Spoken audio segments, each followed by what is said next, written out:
Hello viewers, today is the day of missing persons. You know, in mass media like films and games, they don't usually show that some meaningful character just disappeared. In this video I'm going to indicate some meaningful characters that are missing persons.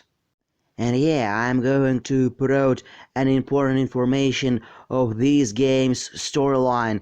So, if you didn't play these games before and going to play them, then don't watch this video.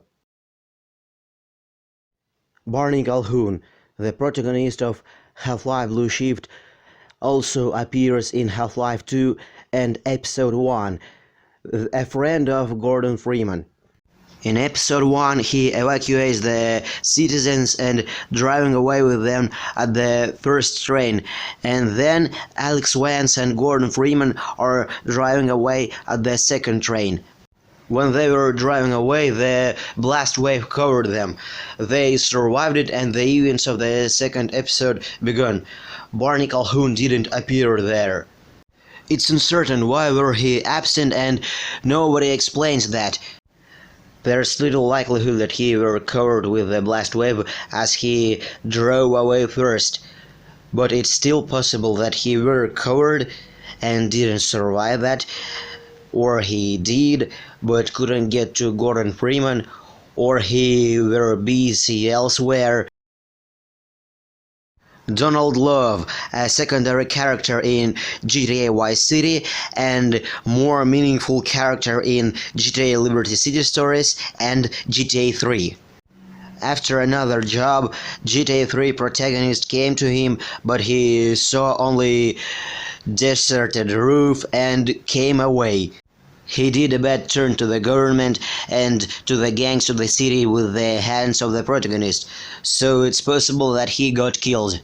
However, it's possible that he just escaped without saying anything to the protagonist. Donald Love probably understood that he is a good doer, but he's not to be trusted, so he escaped from everyone without saying a word. Derek Frost Westbrook, Modern Warfare 3 protagonist. By the end of the game, Delta Squad tried to save President's daughter. At the next day, Delta Squad and Task Force 141 saves the President and his daughter, but Frost has been replaced with some McCoy. His absence is not explained and seems to be unnotified. There are different hypotheses why he were absent. He died evacuating from the last place, he were at some special ops, he were in some helicopter.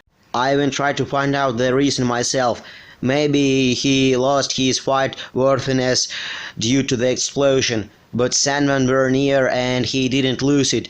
Maybe Sandman crushed his legs, but he were able to stand up and go. Maybe he came on vacation, playing for the first time. I were in foretaste that they gotta show him. But I discovered McCoy and I were like, yeah, they not gonna make a look for a playable character. I didn't know he actually has one. I didn't notice it in briefings. Devs likely decided that he just not gonna appear and there will be no explanation within storyline. He probably vanished with a mystic way.